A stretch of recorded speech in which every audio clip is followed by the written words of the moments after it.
Association a plaque that says the Sherman Oaks Homeowners Association recognizes 17 years of dedicated service by Tamar, Assistant City Attorney, Neighborhood Prosecutor for Sherman Oaks. Tamar's commitment to our community has been a major asset for residents of Sherman Oaks. We gratefully acknowledge her extraordinary efforts. What have you learned from the 17 years? What have you learned? Don't volunteer to go to SOHA meetings.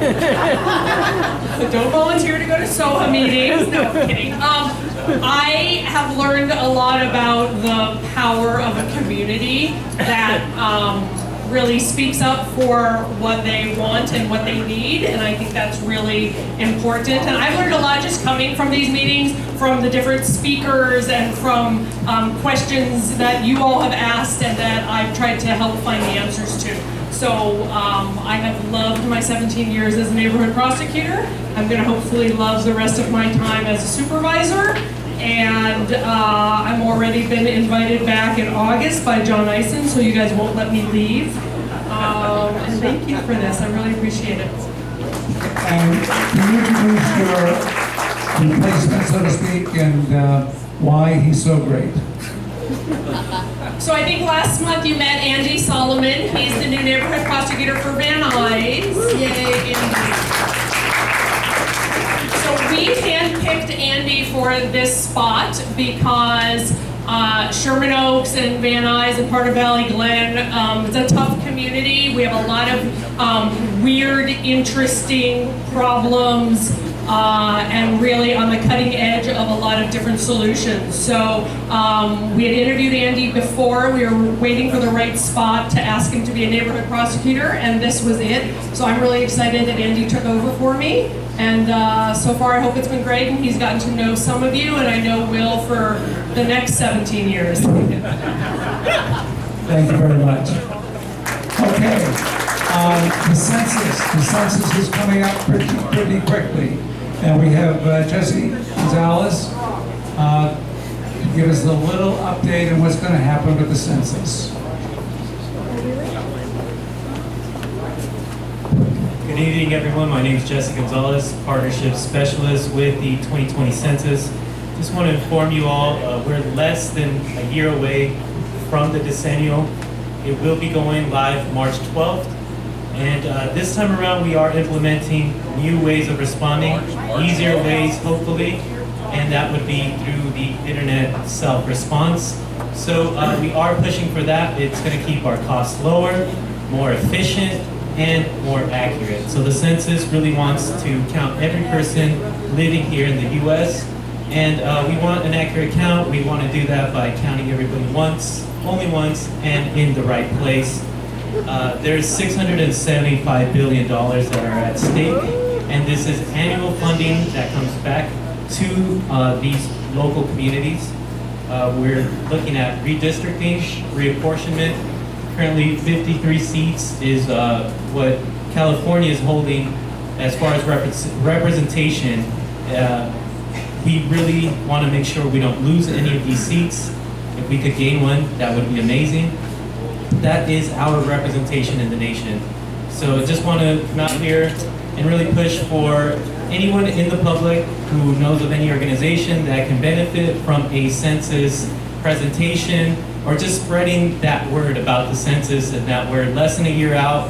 It's really safe and confidential to respond, protected by the Constitution, Title 13. So again, it's easy, it's safe, and we are also hiring hundreds of positions locally. So again, if you know anybody that needs work, we are hiring starting this summer for our address canvassing operation. So, yeah, thank you for your time. Thank you very much. Okay, why don't we have Marshall Long come up, and then any candidates in the room, please come up to introduce yourself after Marshall.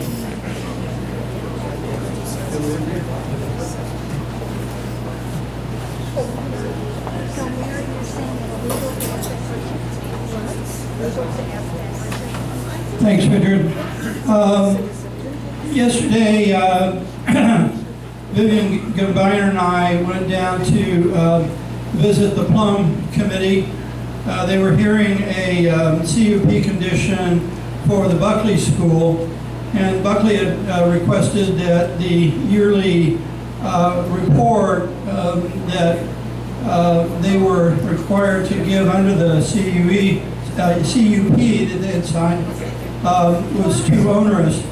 So we disagreed and we protested. So this report was critical for monitoring compliance with the conditions in the CUP. So it's just a yearly report on impact of the school on the neighborhood. It's sort of unsettling that the school, having signed on to these conditions, would now say, in essence, we're just kidding, we don't want to do this anymore.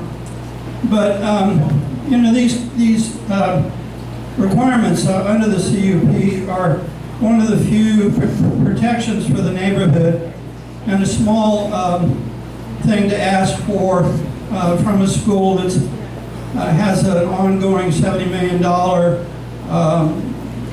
building program. So usually we have not been able to interest the Councilman Rue in listening to our views. So we still hope that he might deign to meet with us and hear us out. So that's my story. Oh, we lost the vote, by the way. Thanks. Okay, candidates and then deputies. Any deputies in the room? Hello. You must be a candidate. I am a candidate. The one that has this literature? No, I don't trust you with the microphone.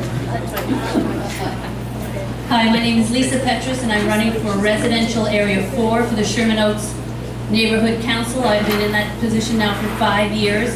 I have 2 people running against me, so it's imperative that you come in and vote for me on this Sunday at the Senior Center from 1 to 5. I'm very involved as a volunteer position. I'm in Area 4, it switches from Sepulveda to Hazeltine between the 101 and Ventura Boulevard.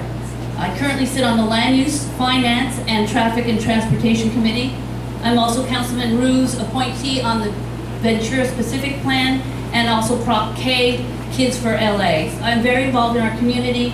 I've been very vocal about not putting homeless shelter in Sherman Oaks, but I have been supportive of affordable housing for seniors, and that seems to be the biggest thing we've been working on lately is the homeless issue, and I really feel that seniors housing in Sherman Oaks is important. Thank you.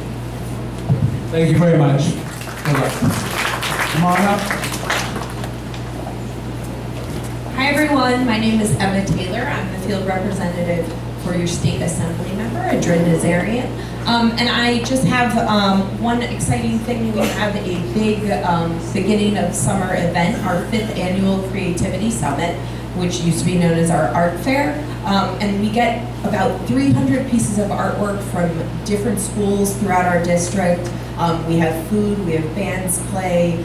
It's a really incredible event, and it's exciting. It's going to be on June 8th, which is a Saturday, from 11 a.m. until 2 p.m. So that we hope you come out. It's going to be at the State Building on Van Nuys, which is 6150 Van Nuys Boulevard. So we hope to see you there. Thank you.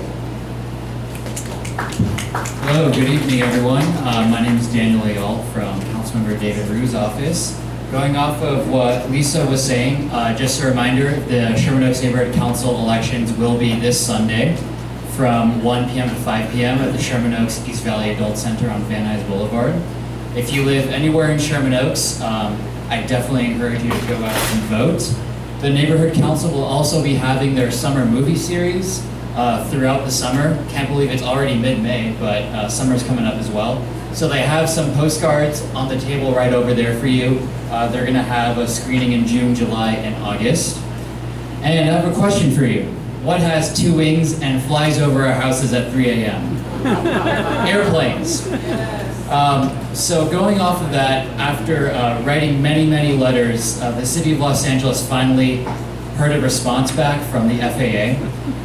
So I put their 3-page letter over there on the table for you, but I wouldn't bother reading it if I were you, because they essentially spend 3 pages saying nothing and denying that there have been any changes. So, it's the FAA. That's the FAA. We're going to be continuing to push them for more data, more transparency, but they finally did respond to us. So, it's a step. Thank you. Hi everyone, remember me? I've been your neighborhood prosecutor for 17 days. And in my tenure here, things have been pretty quiet in Sherman Oaks. We had one incident where there was some hateful writing in the ground. Someone brought it to my attention. I immediately went to Officer Saldana and it was already being taken care of. Okay? So that's a testament to your 2 slows and how quickly they work and efficiently they work.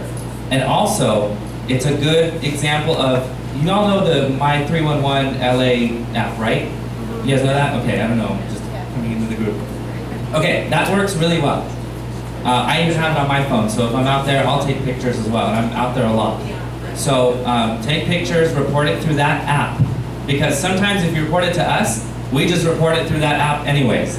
So that's the fastest way, and the city's pretty responsive with that app.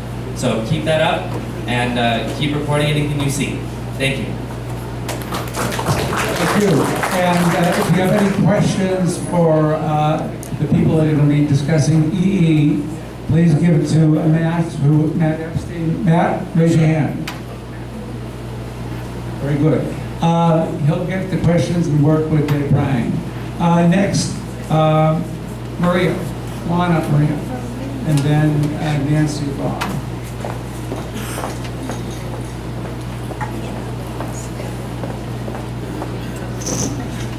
Well, I'm here to talk again about SB 50. The last time I was here, it had just gotten out of Finance and Governance Committee, and it was heading for the Appropriations Committee. What is SB 50? I'm not sure I even know what it is.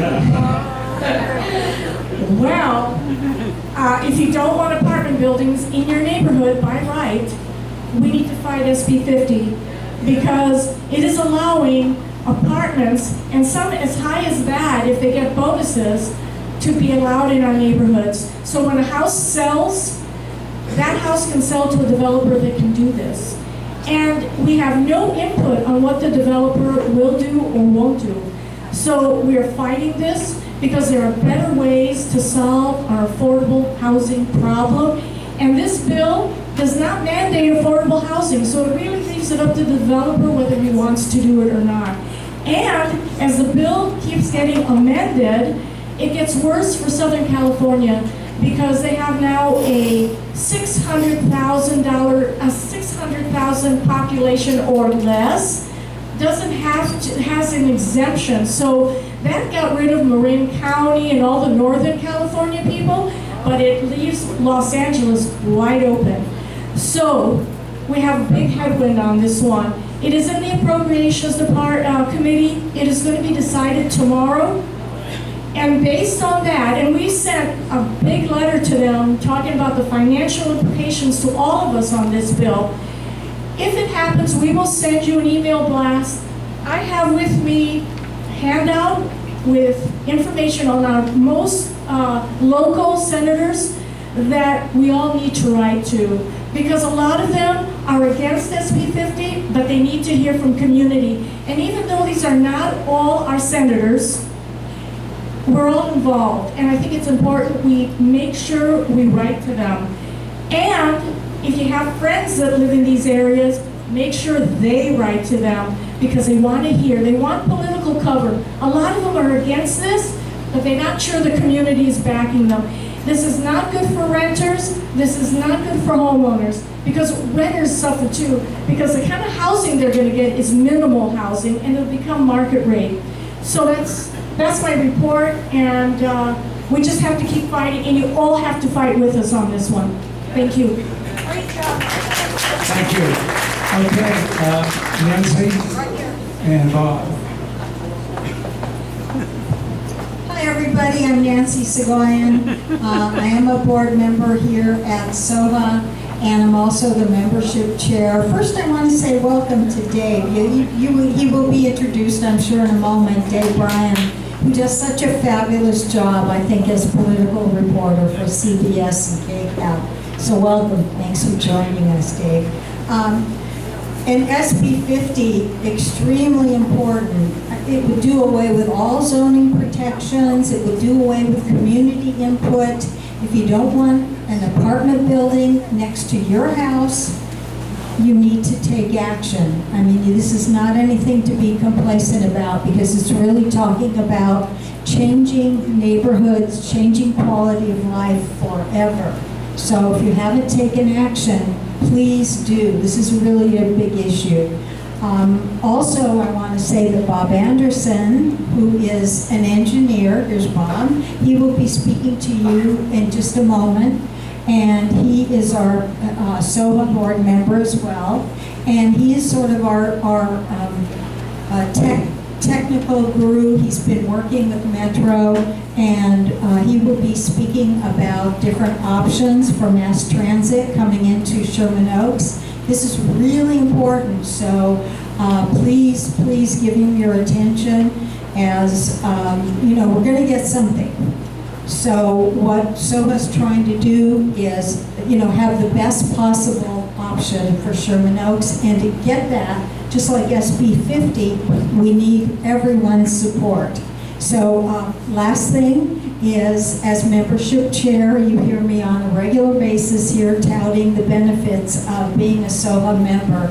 This is something that you know, is really, really vital to our community. We're all volunteers, we're nonprofit, and we give of our time because we love and care about our community. And because you're here, I know that you also care.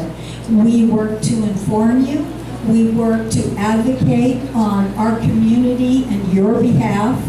But in order to keep doing the good work, whether it's mass transit, whether it's development, you know, to maintain the good quality of life, we need your support. So number one, if you're a member, please renew, please share the benefits of SOHA with your neighbors. I have always a member flyer, and anybody who wants one can raise their hand. Please share this with your neighbors, because we really, we need more support. We thank you for your support, but we need more of you. So if you appreciate what we do, please join us and help us grow. Thank you so much. Nice job.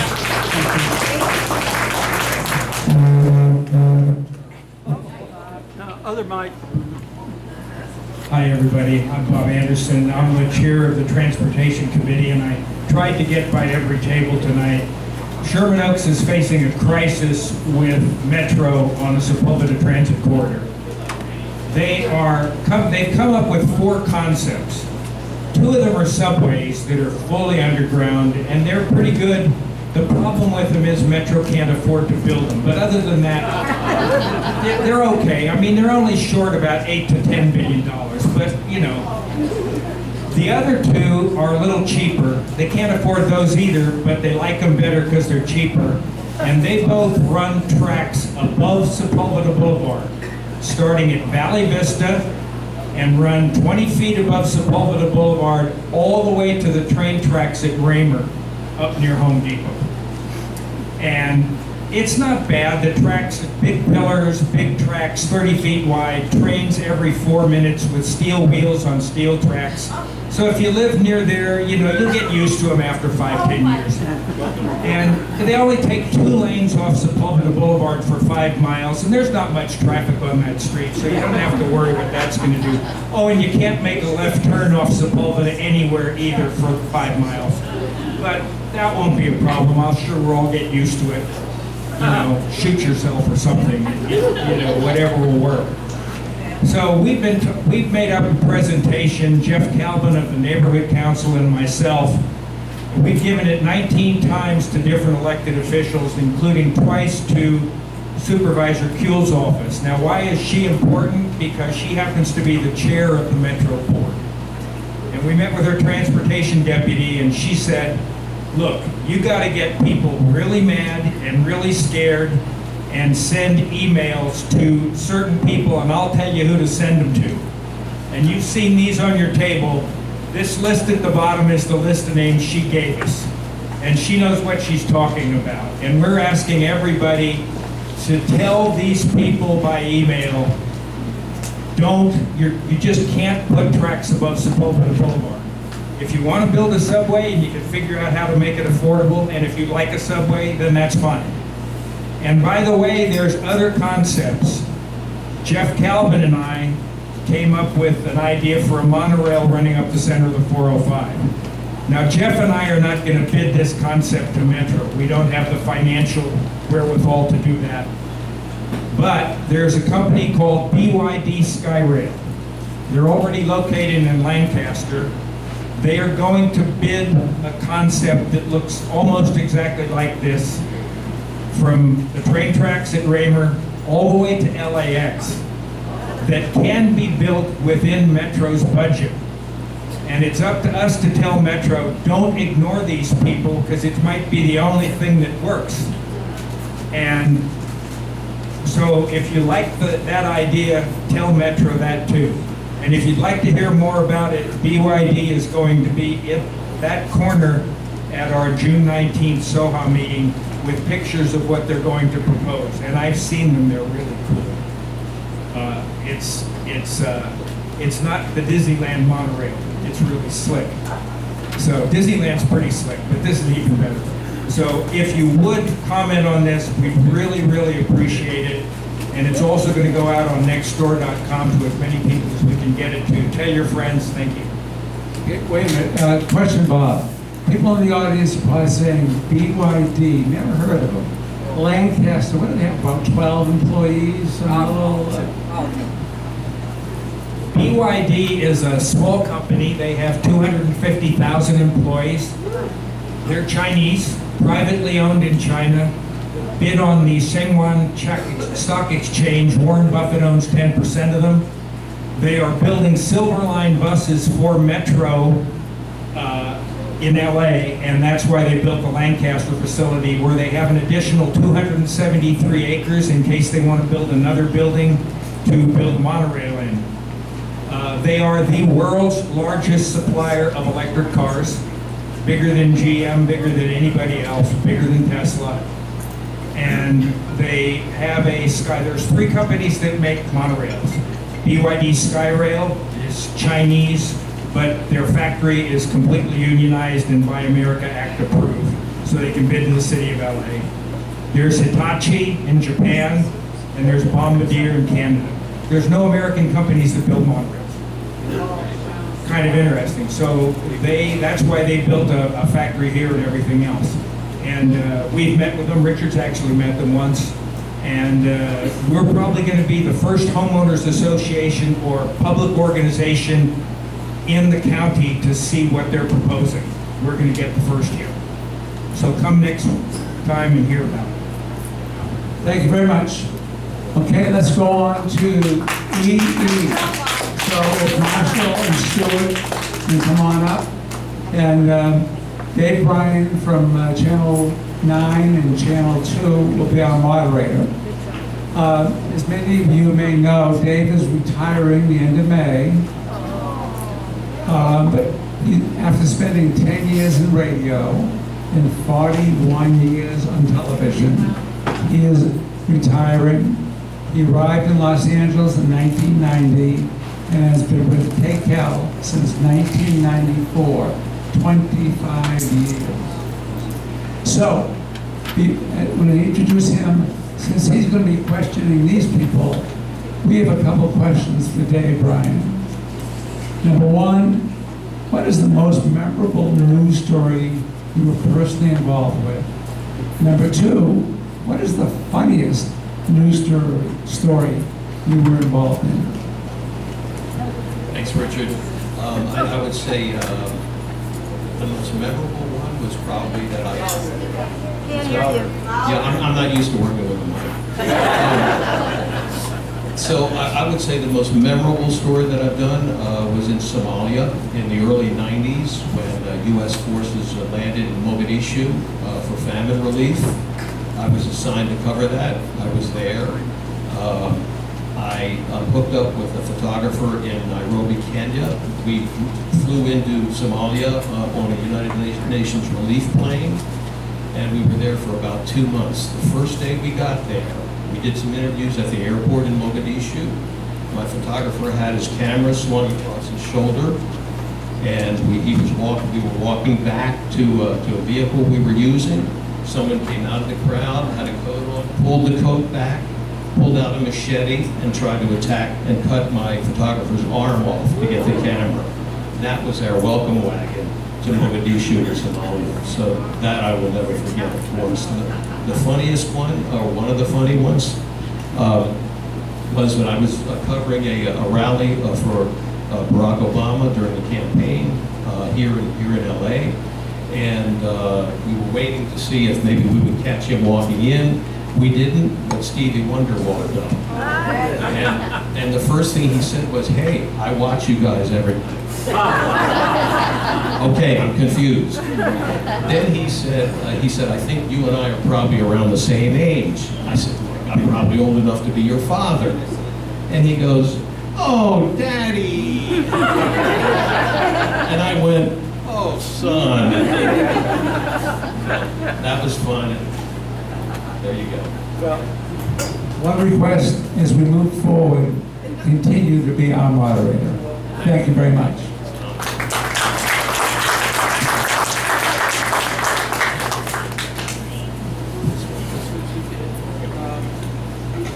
Share this.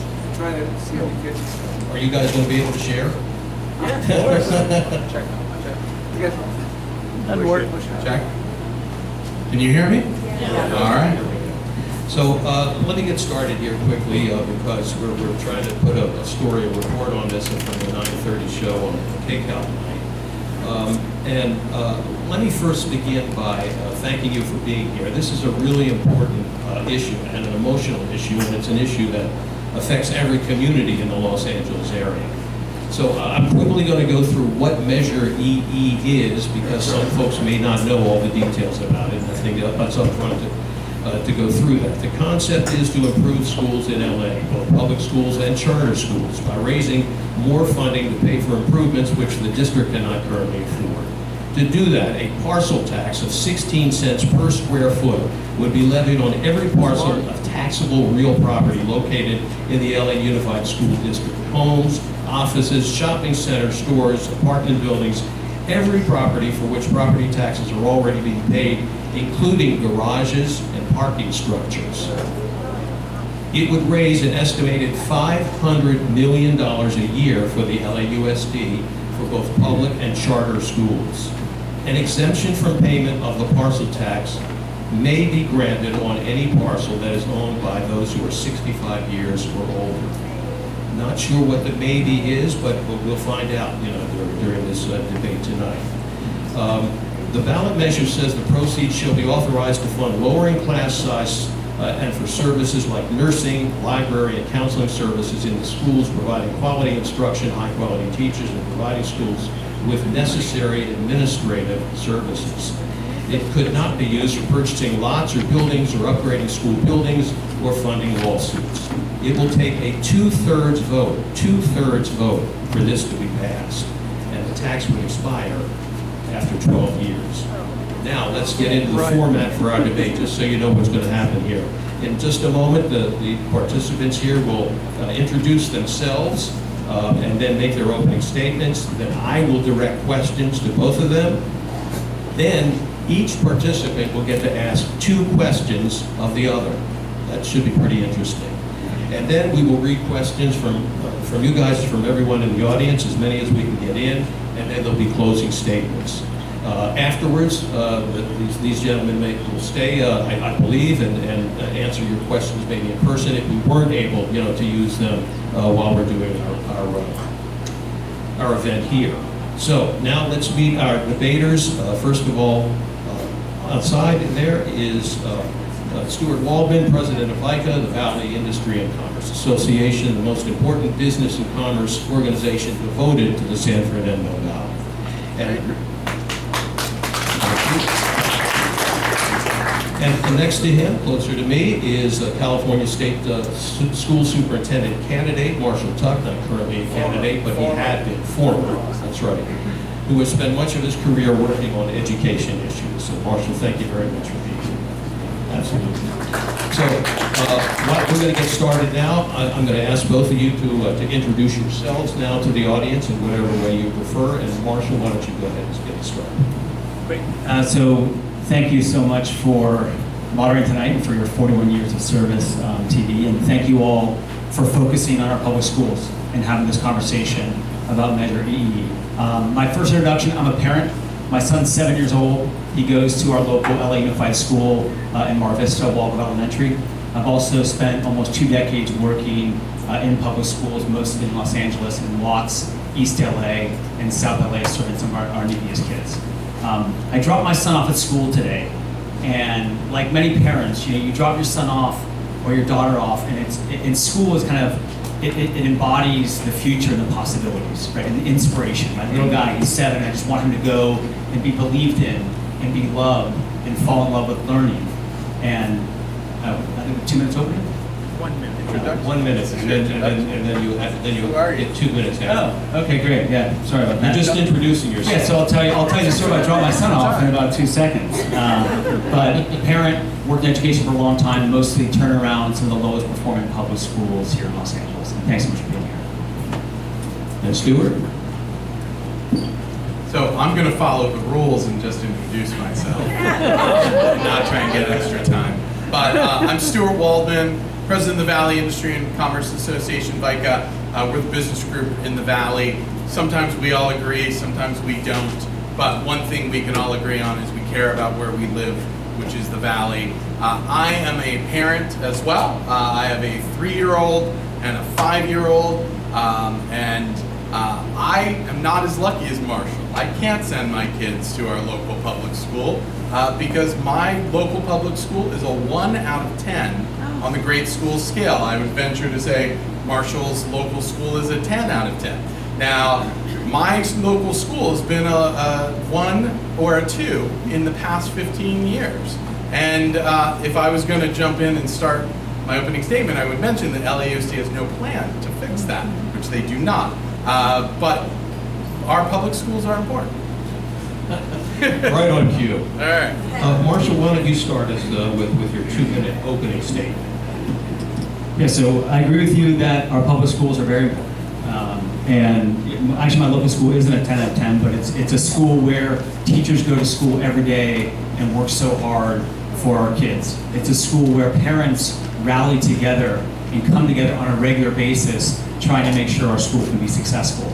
And it's a school where parents, like myself and my wife, drop their kids off every day, and you want that school to give them a chance in the future. And there is no question, 0 question at all, as a parent of my son Mason, if his school has more resources to have a nurse, which is not there more than a day a week, that helps him and his future. If our school has an actual full-time counselor, which we do not have, so it can help support my son when he's struggling through things outside the classroom, which will help him inside the classroom, that will help his future. If teachers at my son's school are paid more, and let's be very clear, teachers are underpaid, 15% less than other professions with the same qualifications, even though it's such a hard job and such a wonderful job. If his teachers are paid more, he will have a chance at a better future. And this is not just about my son. There are 600,000 kids in public schools in Los Angeles. The vast majority of those children are low-income kids, 80% low-income. Their only chance at a future, at really kind of having the American dream, is a better public school. That is their only chance. We do not fund our public schools enough here in Los Angeles.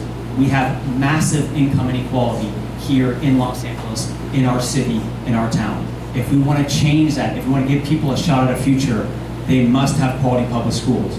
Does money solve everything? No. We need changes in the system as well. But without question, more resources to better support our kids, to make sure our adults who are working hard are supported and can believe in our kids and give them a chance at a better future, it will help our children.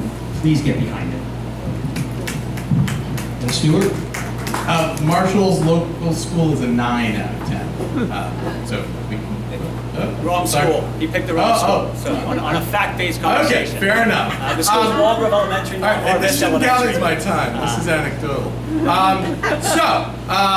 Look, VICA formed a broad coalition with taxpayers, homeowners, renters, realtors, small businesses to defeat this measure because it is a bad measure, aside from the fact that it's 16 cents per square foot. But we need a plan that will actually move LAUSD forward. And when they talk about smaller class sizes, when they talk about nurses and counselors and paying teachers better, that deal was already approved. That deal's going to happen. That deal was not contingent upon this ballot measure. The fact is that it's costing the school district 12.5 cents to put this election on. I'm sorry, 12.5 cents. $12.5 million to put this election on. Plus, they are spending $1 million for an education campaign, hiring consultants. Measure EE has no guarantee that the money would actually be spent on new services for kids at all, or smaller classroom sizes. In fact, when it was originally in there and they took that out, the money is just going to fill the structural deficit gap. So when someone tells you that if you want smaller classroom sizes, vote for it, that's just not true. They told you that if you wanted smaller classroom sizes, vote for the lottery. Wasn't true then. They said if you want smaller classroom sizes, vote for Prop 98. Wasn't true then. LAUSD has continued to fail our kids, and LAUSD is not making any changes. This is hundreds of millions of dollars in new money that's being turned over to the school administrators. There are 65,000 employees at LAUSD, and only 24,000 of them are teachers. They also spend over $400 million a year on consultants. Something needs to be fixed, and if this passes, they will not fix it. Stuart, we're going to start the question and answer now, and you have, each one of you have 45 seconds to answer. You both get to answer each question. And Stuart, we're going to start with you. What in your opinion, is the single most important aspect of Measure EE that should convince the voters to reject it? There is absolutely no accountability. In fact, in the 48 short hours we had to look at it before they put it on the ballot, we said you need accountability in this measure. So after the fact, the LAUSD School Board did a resolution to create an accountability commission for oversight. There is no funding, there is no staff, there's no commission, and you know what the LAUSD School Board can do when they decide they don't like the commission anymore? Get rid of it. Now, if it was in the ballot, they wouldn't have been able to do that. So it's a scam. There is no oversight. They are going to spend this money and waste this money as they have been. We need to hold their feet to the fire because they need to fix LAUSD. And Marshall, what in your opinion is the most significant, most important aspect of Measure EE that compels you to say this will be passed or should be passed? So California right now, in terms of how much we fund our children in our public schools, when you adjust for cost of living, we are 41st in the country. So great state of California, wealthiest state in the nation, we have chosen not to prioritize our children. We are not funding our public schools anywhere near other states in this country. It is time for us to step up on behalf of our kids. Not surprisingly, most of the kids in our public schools are low-income children, and we're not stepping up for them. And their futures depend on us to do that. If we don't have money in our schools to best support our kids, they won't get the supports they need. Are there areas for improvement in the district? Absolutely. It needs to get better. But one of the ways it gets better is more funding so we can actually have better supports for our children. It is absolutely essential. We have failed them for a long time. We got to step up and do more. Okay, Marshall, you hang on because we're going on to the next question. You'll get this one first. The party is over now. We're going to actually get into the tough questions for both sides. The LAUSD certainly doesn't have a great reputation for competent management over the years or acceptable results on student achievement, on managing the money well, and is still perceived by many taxpayers as being bloated with bureaucrats.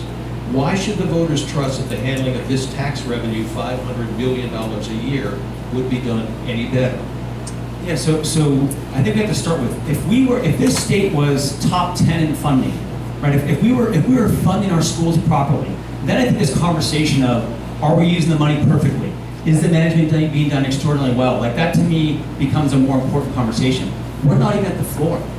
Like our teachers are underpaid. Our schools don't have counselors. Our children, most of them don't have summer school. Like they need more resources to do that. And there's no question, it's very clear. This money does have to go to schools.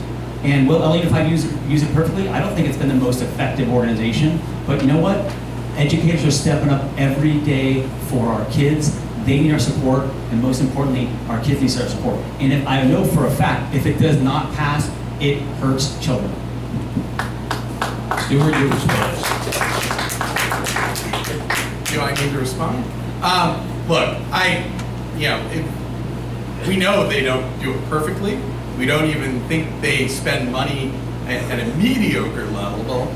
LAUSD is broken, and by giving them more money, and LAUSD needs more money, but LAUSD has a $12.5 billion budget, and they got together, the LA School Board got together, and they really worked hard to cut funding, to save money, and they came up with $42 million in cuts out of $12.5 billion. They can't spend our money. They are failing our kids, and just giving this is a bailout to them. They are bloated, they are wasteful, they need to be fixed. And Stuart, you're first up on the next question. You'll get off that easy. So let me ask you then, the funding for public schools in California is apparently pretty atrocious. I mean, everybody seems to agree on that part of this. Education supporters say California has gone from the top of the chart in education funding to near the bottom. We are the wealthiest state in the country in many respects, with the 5th largest economy in the world, yet California ranks 44th, from what I understand, in per student spending. So the question is, what do we do here? Just abandon public schools and instead, rely on a system where only the rich can afford to send their children to private schools? Will we be able to get a good education for their children? Isn't this maybe our last and best chance to fix the schools? It is definitely not our last chance. Again, in the 48 hours they gave us to have the conversation about putting on the ballot, they just said, we're putting this on the ballot, that's it. We implored them to wait until November to come up with a plan to make our schools better, to deal with our failing schools, to use the money wisely, to just rejigger what LAUSD is. So, and the fact is, during the strike, Alex Caputo-Pearl, the head of the UTLA, stated that LAUSD does not need new money to fund that deal.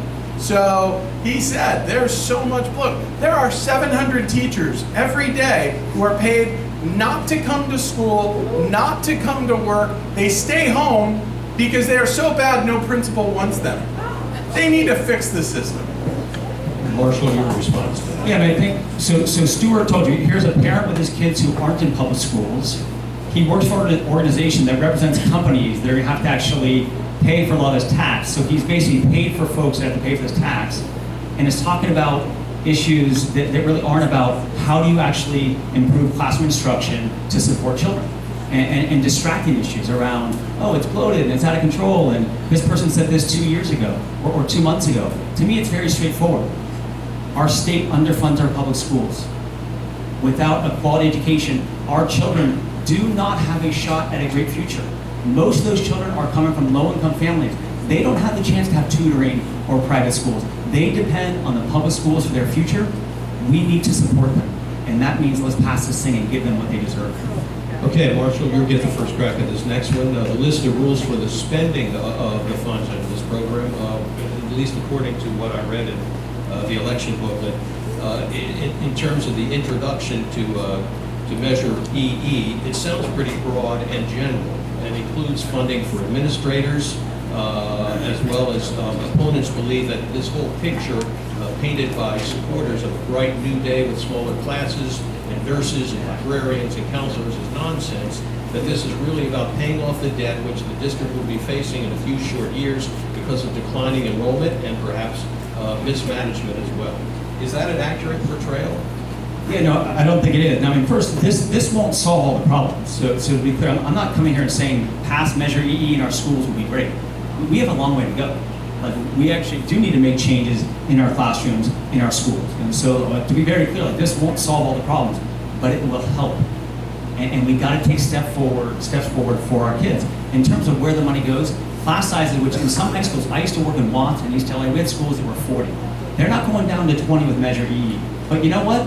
40 to 37, it helps. That's a little more attention for more children. And in terms of the debt are pensions from teachers from the 60s and 70s and 80s and 90s who put their heart and soul into our kids, who were underpaid.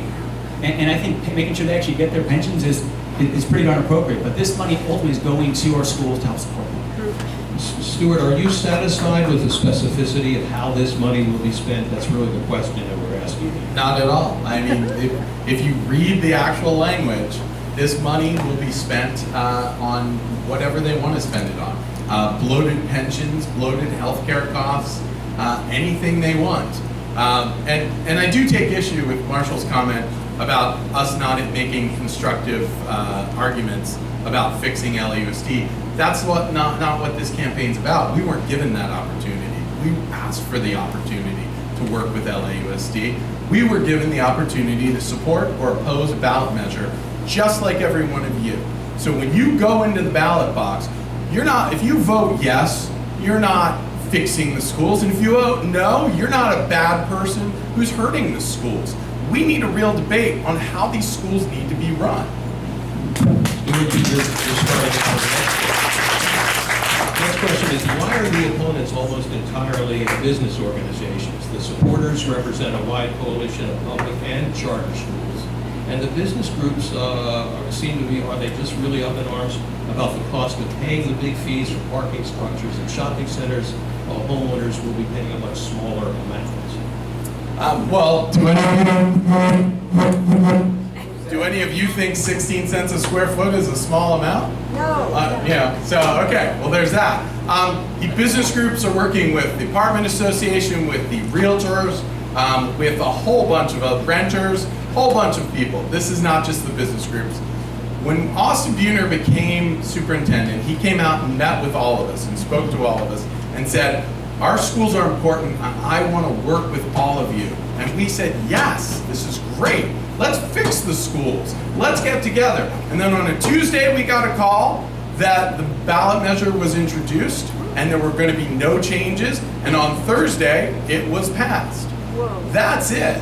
So, thank you. Fix the schools.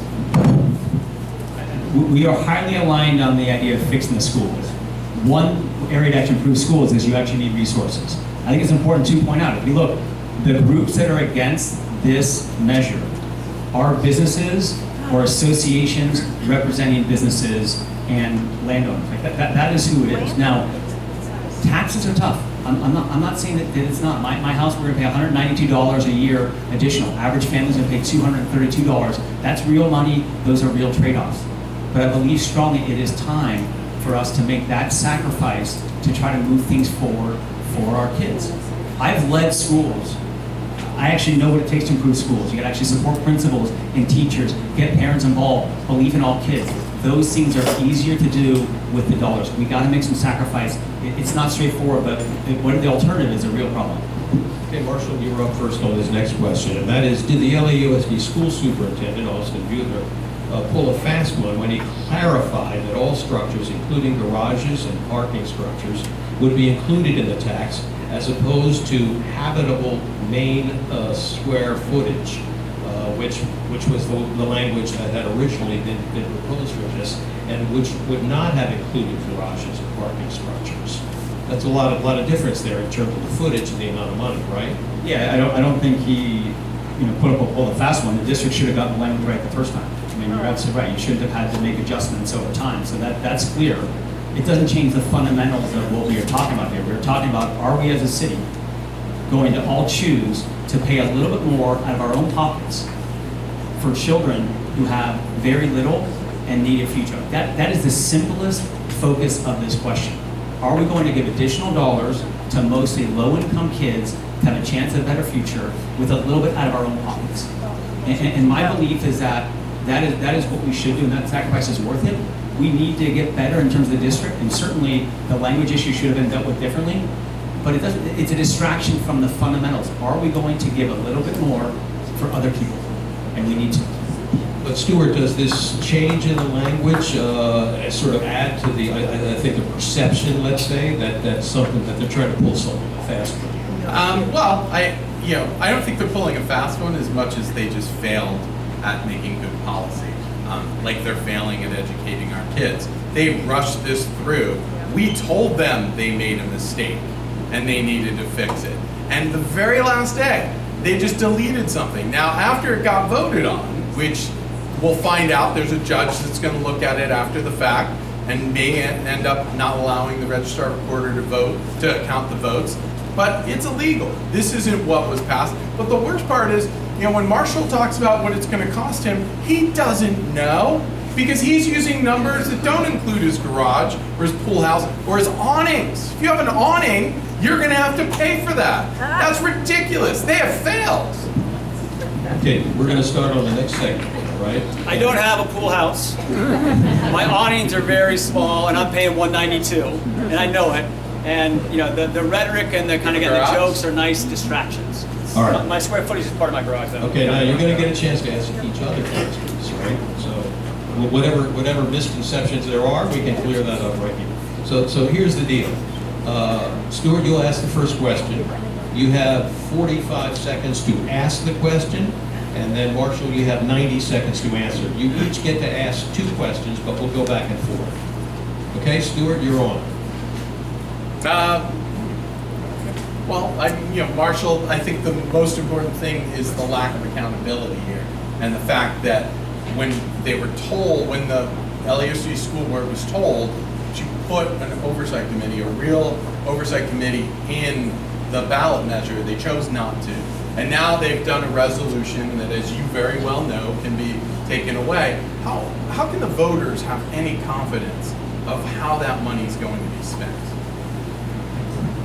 So just to clarify the facts, the board has created an independent committee which has representation from the mayor's office, from the county board of supervisors, from mayors from not just LA but from the other cities that are a part of LA Unified. It's a 9-person committee which by law has to actually report out on an annual basis where is the money going specifically. It has to actually make that very clear. All their meetings are Brown Act compliant. So there actually has been an oversight committee that was created to make sure the money is actually being utilized effectively, and that is in place. Okay, go ahead now. You ask the next question.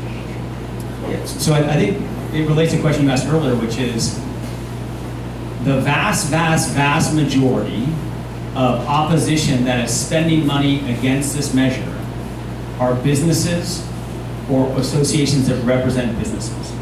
And are they fighting this because they don't think LA Unified is perfect, or they think they're going to not use the money well, or because they're not sure exactly what it's going to be used for, or are they fighting it because they don't want to pay more taxes after, by the way, corporations for the last 10 years since the recession have been making record profit? They don't want to pay more taxes to help the young people of LA. That is not the case. The businesses and business community that is supporting and funding this ballot measure is doing it at risk of personal harm. As you may have read in the paper, there have been threats against businesses. People have been told about whether they would have an opportunity to work in the city, to do business in the city. So there are a lot of businesses that are staying neutral, who are saying to us, please fight this, please beat this. But we all want a better school district. It doesn't behoove business to have kids come out of school not being able to read. LAUSD counts as a success someone who graduates with a D average. That's ridiculous. These aren't people who are going to enter the workforce and be great employees. These are people that are going to fail. And we are setting them up for failure. And all of the groups whether it's business groups or community groups or rental groups or realtors, we don't care about much other than LAUSD needs to make a priority in fixing our kids. And that is the important part of this ballot. Okay, next Got question. more time? You're asking the next question. I'm asking the next question. I mean, it's tough because I think we've hit most of the issues. So Marshall, if this measure doesn't pass, will we still have smaller class sizes? Will we still have nurses in schools? Will we still have counselors as part of the labor deal, or will they cancel the labor deal? So I believe if you look at I've led schools and worked in public schools in administration for a long time here in LA, and if you look at the budget of the district, if the district does not get additional dollars, they will make cuts. That is a fact. There's no extra dollars in the budget. So if they actually don't get additional money, not only will class sizes not go down, you might over time actually see class sizes go up, because you just like we all manage our own home finances or at our company and in our organizations that we work at, revenues minus expenses equals what you have left. And rather, the district doesn't make money. It spends its money on the schools and on the people who support those schools. So if it does not pass, it will be a problem for children. Not only will class sizes not go down, will there not be more counselors? Over time, they actually may and likely will go up, depending, of course, on what's happening in the broader economy in California. So if it doesn't pass, it is a big problem for kids under all circumstances. If it passes, it can help us take a step forward. Doesn't solve everything. And again, I just ask us to think about $200, $300 a year to try to make our schools better for mostly kids that really need it. Like, that seems pretty straightforward. And I also actually think about all these businesses that are against this measure. They don't usually step out on most measures or propositions that don't have to do with them having to spend more money. So just think about why Stuart is up here and why they're focusing so much against this. All right, and you get to ask one more. If you don't have one, we can move on, but you're certainly welcome to do that. Yeah, I guess, so I think one thing that we agree on is, and probably everybody in this room, this district needs to do a better job educating children. Right? The district has not done a great job educating kids. My guess is everyone agrees on that. I think we also agree we got a lot of teachers working real hard in our schools. We got a lot of great kids that want and need a better chance at a better future, who need quality education, especially in a 21st century economy where jobs are getting tougher and tougher to get. So again, the question I asked Stuart is, if we don't have more resources, how much progress can we really make in terms of lifting up the achievement of the students now unified? Right now in our district, only 12% of kids that start high school finish college. Only 12%. Mostly low-income kids. That's what we're talking about. That needs to be changed. How do we lift them up if money isn't part of the equation? Well, you spend your money wisely, like all of us do, and you make cuts, and you figure out, before you ask for more money, you figure out how to do it right. Now, I will tell Marshall that I've been at VICA for 11 years. We've supported 15 tax increases. The business community has supported education increases. We've supported taxes where we felt that there was an expenditure plan, that there was robust oversight, and that it would make LA better or California better. This does not make LAUSD better. It makes LAUSD worse because they won't have to make any changes to their families. It is giving a heroin addict heroin. They don't think they need to change. They even announced this year that there will be no reforms. So are they perfect? Does anyone here think they're perfect, that they don't need to make any reforms? They know they need to make reforms. They're just choosing not to. All right.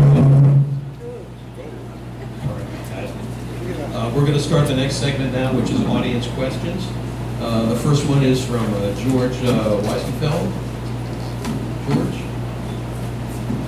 Oh, there's George, okay.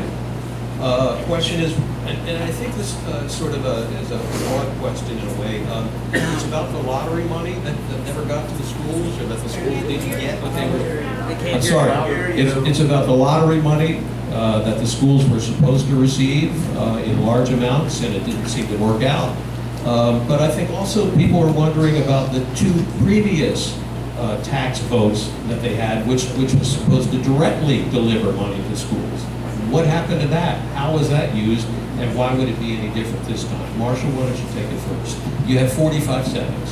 So California in 1977, we were 7th in the country in terms of how much we funded our public schools. We were 7th.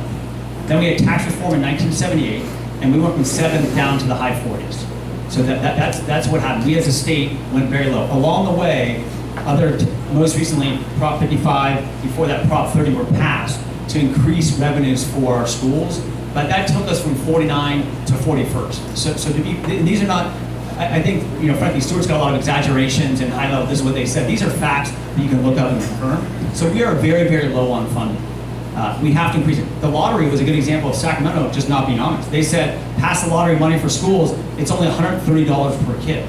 But this is $500 million, $750 per kid that by law will go to our schools. Stuart?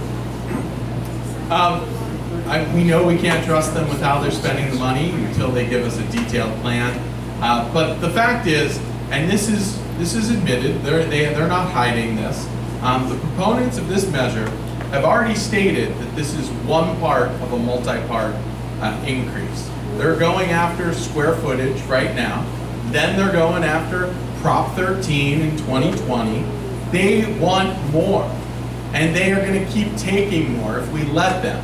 This is not a good plan for us if they don't have a plan. And they don't have a plan. Okay, next question is from Felicity. Felicity, there she is. So her question is directed to you, Marshall, but you'll both have a chance to answer. You'll go first, though, on this one. And that is, can you please detail what oversight there will be on Measure EE funds to make sure they're spent appropriately? So built into the law, they have to annually publicize where they spent the money. And then additionally, the district created an independent financial oversight committee, which is made up of 9 members, from appointees from the mayors of the different cities, from the county, that actually are responsible to every year both share where this money is planned to be spent by the district, which the district, by law, the district has to share what is their plan to spend the money each year. And the oversight committee is responsible for ensuring that's actually happening. All their meetings are public, and they have to have regular reporting, which has been built into the resolution. So there is clear accountability in terms of where the dollars need to go. Now that being said, we have to do our jobs. We can't just pass this measure and say, okay, go crazy. We know that the system needs to improve on how it spends the money, so we should be pushing hard, but the processes and structures are in place for transparency. Just before you answer, Stuart, I want to ask you one other thing, and that is, has a committee already been organized? Sharon Lambert asked that. The people haven't been appointed yet, so they just got actually, it's created, but they haven't been appointed. So, Stuart, are you satisfied with that oversight process? No, absolutely not. Again, this is a committee that has no funding, no staff. The only requirement are the people who get to appoint these people. The oversight fund, the funds that they're looking at are after the fact, after the money has been spent. They have no power to say, whoa, that's not what these funds are for. There are no guidelines for the oversight committee. This is fluff. It is pure fluff. Now, maybe the committee can say, hey, you shouldn't have spent all that money here. But that's not going to change anything. And all of you may remember in Measure M, there was a real oversight committee that Metro cannot change, can't fire, can't disband. They don't, and they admit the Brown Act meetings, if they meet, they don't have to meet. There's no requirement. Okay, Stuart, you're going to get the next question. All right. It's from Philip Ratnoff. Philip, thank you for your question. Is LAUSD running a deficit? You mentioned this, I think, in some of your opening remarks. Is LAUSD running a deficit? And if so, is the money from Measure EE being used to fund the deficit? Yes, yes. In fact, the first version of the ballot measure said that the money can't be spent on the structural deficit. and that was taken out. So in the 48 hours, they made that change. LAUSD is overspending. LAUSD is making no changes to how they spend their money. As I mentioned, they've got bloat, they're paying for consultants, they're paying for administrators. They hide administrators who actually work downtown and they're working at school sites. So they call them that say that they're working at school sites, but they're not. They've got over $400 million in consultants. And do any of you remember the iPads? Tom reminded me about that. They couldn't do that right. That was like, what, $1 billion? What, $1.3 billion? And you know what they did with those iPads? Threw them away. Marshall, it's ridiculous. I would check the facts on the threw them away statement. I think that, we're talking about, do they have a deficit? They do have a deficit. This is a fact. Tomorrow morning, 600,000 kids go to public schools in this city, and they go the day after, and the district is running a deficit at a time where the economy is the most complex it's ever been, and the skills they need for a chance at a better future are as complex as they've ever been. If you are running a deficit, you certainly need more resources. Again, we all agree the district needs to use its money better. We all agree that any tax from anybody is a burden on you. But the question you ask is it better to have additional resources to help our principals and teachers and counselors more effectively connect with our kids or not? Like that to me is the fundamental, not all this distraction. That's the fundamental question. And I believe it is. So, Marshall, you'll start the next question, and that's from Patricia about exemption for senior citizens. Patricia, your question? There she is, thank you. So the question she said is, she wants to talk about the may exempt senior citizens, that you may file for an exemption. Define exemption for seniors and the process. In other words, what does may, that you may file? I mean, is it automatic if you're 65 or over, or is it a more complicated process? Yes, so again, I appreciate your question and all the questions. So the law is clear. If you are 65 or older, you are exempt from the parcel tax. So you actually have to go forward and certainly submit the exemption, but you're not paying your taxes on this specific measure. And the idea there is that you don't want to have people who are particularly on defined income, Social Security, and pensions to have to actually pay. It's just a tougher expense for them. So you certainly have to qualify for it, but as long as you're older, say over 65, and you're actually carrying that out, it gets exempt.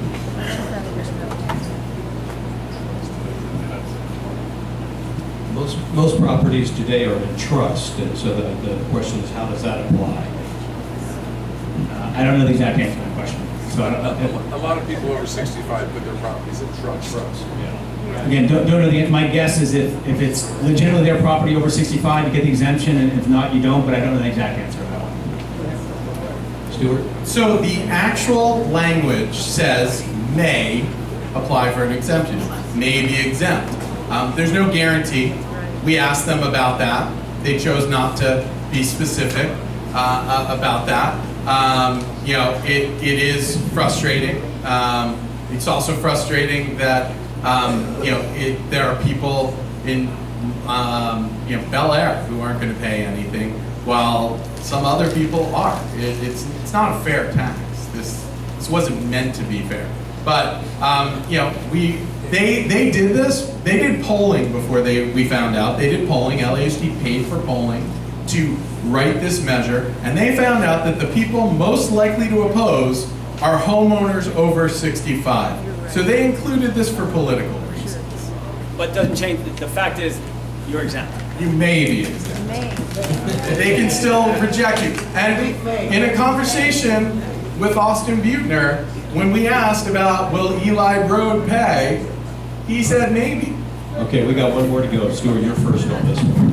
And the question is, this is from John Schroeder. John? There he is. Thank you for the question.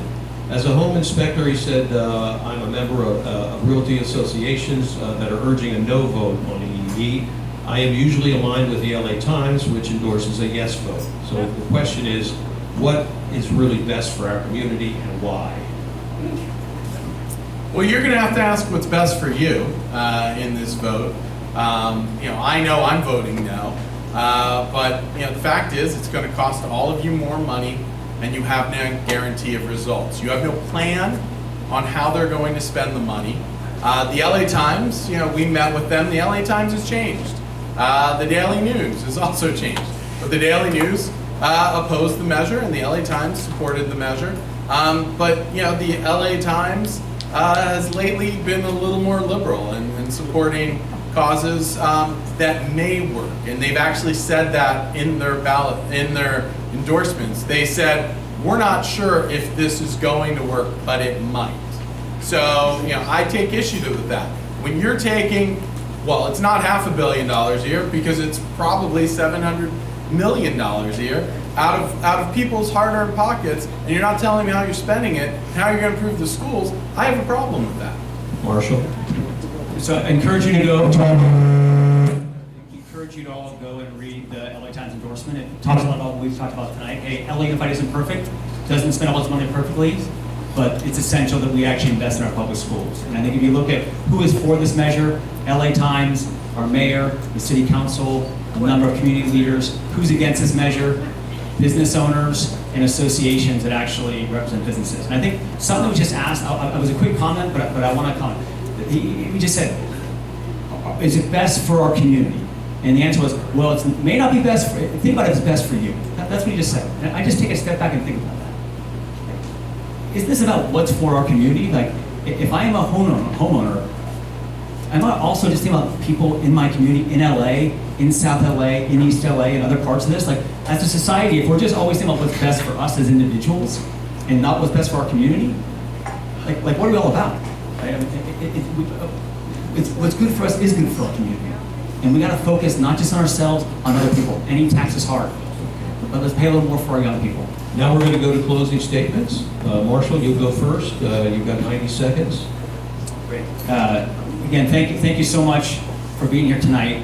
And I ask you to think about what are we really talking about here. So I think you've heard from a person representing businesses without kids in public schools, a lot of distraction about this language wasn't perfect.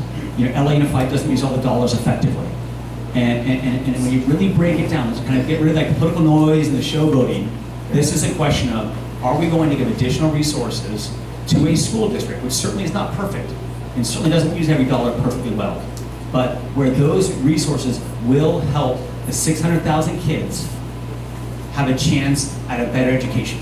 How much will it help? It won't change the game, but it will help things. And that is literally the fundamental question. Are we all willing to give a little more money to help our kids in public schools, mostly low-income kids, and their public school is their only shot? And that's why I've been working for the last 2 decades. That, to me, is the fundamental question. There's a lot of noise. If you're going to make this decision on is every dollar used perfectly? No, it's not going to be. I don't know any organization that uses every single dollar perfectly. The fundamentals are, if we all step up as a city and give a little more of our own dollars to help our public schools, it will help the children of greatest need, and it will help our city. You can't have a city with incredible income inequality. You can't have a great city with broken public schools. Money is part of it. I encourage you to get behind this thing. It's so important that we give a little bit, sacrifice a little bit for other people, and let's have better public schools. Stuart? Well, Marshall should fact check on who is supporting the measure and whether they have kids in public schools, because I can tell you 3/4 of the people who have signed the ballot measure and have signed the rebuttal do not have kids in private schools, or they don't have kids at all. But those who do have young kids, they're not, do not have kids in public schools. So you might want to check that before you start bringing that up about other people. I believe in public education. My prenup with my wife from 15 years ago says that our kids will go to public schools. But our public schools are so bad, that isn't going to happen. And I'm sad about that, because public schools did a lot for me. Now, when you say, is it best for our community? Failing schools are not best for our community. This measure will in no way, shape, or form improve our public schools at all. There is no plan, there's no guarantee, and that is bad for our community. You are being asked to invest in Blockbuster Video. They are coming to you and saying, give Blockbuster Video money. We know it's failing. We know it has no plan to compete with Netflix, but we want your money. They're telling you that it's going to expire. How many of you have ever seen a tax increase expire? Never. So it's not going to expire. This district needs to spend money better. Given the opportunity, the business community, the other community groups want to work with LAUSD to make it a better school district. Our kids were just compared to DVDs. Like just Blockbuster, Video, and Okay. Let's think about that. Thanks to both of you. Thank you very much. Thank you. Appreciate it. Before we, number one, make sure we clean up. The speakers will be here to answer your question.